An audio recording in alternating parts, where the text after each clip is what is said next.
Selamat datang kembali di channel Radio Tempur. Bahasan kita mengenai Road to UFC kemarin belum selesai.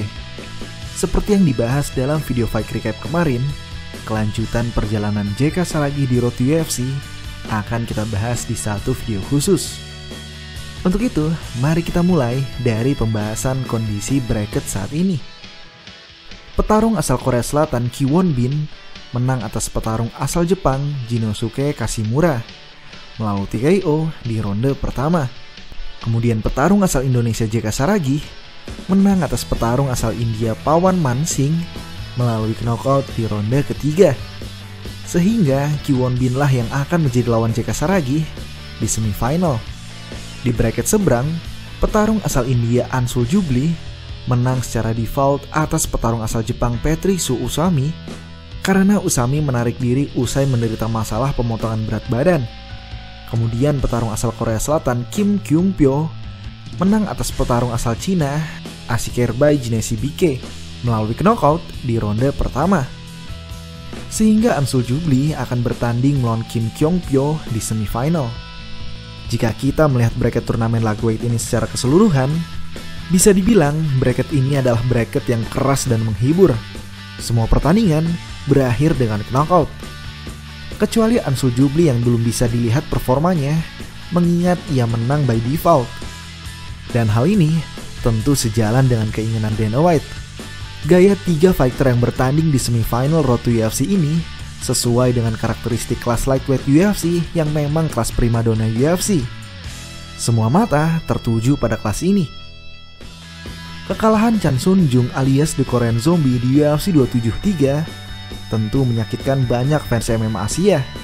Apalagi post-fight interviewnya di mana ia mengatakan bahwa ia tidak akan pernah menjadi juara. Namun bagi fans Korea, ucapannya tersebut justru menyulut api semangat untuk membuktikan bahwa fighter Korea bisa menjadi juara UFC. Itu mengapa di semua kelas dalam turnamen Road to UFC ini, bahkan sampai tingkat semifinal, ada fighter Korea Selatan. Industri MMA Korea Selatan sedang naik-naiknya. Gym MMA serta turnamen MMA lokalan mulai berjamuran, yang tentunya meningkatkan kualitas atlet MMA itu sendiri. Promotor WGFC bisa dibilang promotor MMA Korea Selatan yang sedang naik daunnya. Kita lihat saja Hyun Sung Park, fighter undefeated yang merupakan juara flyweight WGFC ini. Dalam pertandingannya di Road to UFC, ia mampu mengalahkan juara flyweight One Pride kita, Jeremiah Siregar di ronde pertama melalui TKO. Dan kini yang akan menjadi lawan JK Saragih di semifinal adalah Ki Won Bin, juara lightweight dari promotor WGFC ini. Ki Won Bin, fighter yang berjulukan The Danger ini, dikenal dengan powernya yang tidak main-main. 10 dari 16 kemenangannya ia selesaikan melalui TKO atau knockout. Bahkan 2 diantaranya ia selesaikan dalam waktu kurang dari 1 menit. Di ajang Road to UFC ini pun ia lagi-lagi menghabisi lawannya dengan TKO. Ki Won Bin menghabisi Jinosuke Kashimura melalui ground and pound elbow yang brutal hingga wasit menghentikan pertandingan. Jika JK berhasil menang melawan Ki Won Bin pun, ia justru akan melawan lawan yang lebih mengerikan, yaitu si kuda merah Kim Kyung Pyo. Gue bukannya mendiskreditkan fighter asal India Ansul Jubli. Ansul Jubli memang memiliki rekor undefeated 5-0. Namun semuanya itu masih di level MMA lokal India. Sedangkan Kim Kyung Pyo telah bertanding di level MMA yang jauh berbeda. Ketika lawan JK besok masih bertanding di promotor lokalan WGFC, Kim Kyung Pyo telah bertanding di promotor internasional. Bahkan ia pernah bertanding melawan fighter yang digadang-gadang akan menjadi rival Islam di masa depan, yaitu Arman Tsarukyan. Tidak hanya itu, Kim Kyung Pyo pun mampu bertahan untuk kalah melalui penilaian juri atas Arman Tsarukyan. Tapi kita kesampingkan dulu bahasan teknis ini. Gue ingin membahas tentang mengapa gue memberi judul video ini JK pasti akan bergabung dengan UFC. Oleh karena itu, gue ingin ajak brother sekalian membahas karir JK Saragih ini dari sudut pandang bisnis. UFC bukan sekedar ajang baku hantam. Lebih daripada itu, UFC adalah sebuah perusahaan show bisnis. Oleh karena itu, tidak jarang kita melihat fighter yang sebenarnya memiliki kemampuan bertanding yang lebih baik kalah pamor dan kalah penghasilan dengan fighter yang mungkin tidak sebaik dengan fighter sebelumnya, namun lebih bisa menarik simpati penonton. Dan gua rasa sosok JK Saragih memiliki apa yang dicari oleh promotor. JK memiliki mental seorang bintang. Dari walkout saja, kita bisa melihat dibandingkan fighter-fighter lain, JK sangat menikmati perjalanannya. JK tidak salah menjadikan sosok Conor McGregor menjadi idola dan panutannya. Dalam pertandingannya pun, JK tidak segan berjoget untuk memprovokasi lawan. Dan tentu saja, semua gegayaan itu tidak ada artinya jika tidak bisa bertanding. Tapi JK memiliki kemampuan bertanding yang tidak main-main.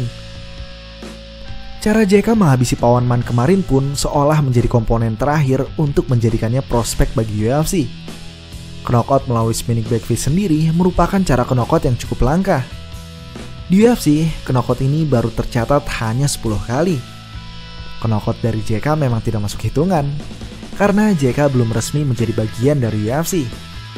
Namun cukup untuk menjadikannya thumbnail di setiap postingan UFC, mulai dari YouTube, Instagram, dan juga Twitter. Ditambah lagi pihak marketing UFC pasti tahu betapa militannya netizen Indonesia. Masyarakat Indonesia mungkin memang belum begitu menyukai atau mengerti MMA, tapi tidak jadi masalah. Siapapun yang bisa mengibarkan bendera merah putih di luar negeri, pasti netizen Indonesia bela. Dan hal ini tentu akan menjadi peluang bisnis yang besar bagi UFC. Dana White Contender Series adalah ajang pencarian bakat yang dilakukan UFC selayaknya Road to UFC ini. Sebuah turnamen yang memperebutkan kontrak bergabung bersama UFC. Di tahun 2018 silam, Mike Davis bertanding melawan Sodiq Yusuff dan menyajikan salah satu duel featherweight terbaik sepanjang masa. Begitu cantik, teknis, full power, dan kompetitif. Pertandingan ini menghasilkan 6,4 juta viewers. Angka yang sangat tinggi untuk dua fighter yang bisa dibilang belum punya nama. Namun kualitas dari pertandingan itu sendirilah yang berbicara.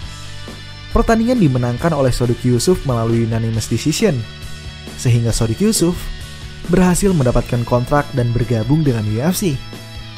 Namun tidak hanya Sodiq Yusuff, Mike Davis yang kalah pun mendapat kontrak untuk bergabung dengan UFC. Itulah alasan gue yakin bahwa JK Saragih kemungkinan besar bisa mendapat kontrak bergabung bersama UFC. JK memiliki kepercayaan diri seorang bintang, potensi pasar yang besar, dan tentu saja JK pun bisa berkelahi.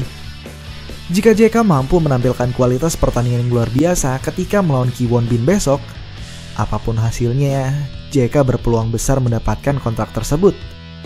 Namun tentu saja, kita sebagai fans berharap JK mendapatkan kontrak tersebut melalui jalur menang di turnamen. Tapi apapun itu, mari kita tetap dukung JK Saragih untuk mencatatkan sejarah sebagai fighter Indonesia pertama di promotor UFC. Demikian video kali ini. Sampai bertemu di video selanjutnya. Terima kasih.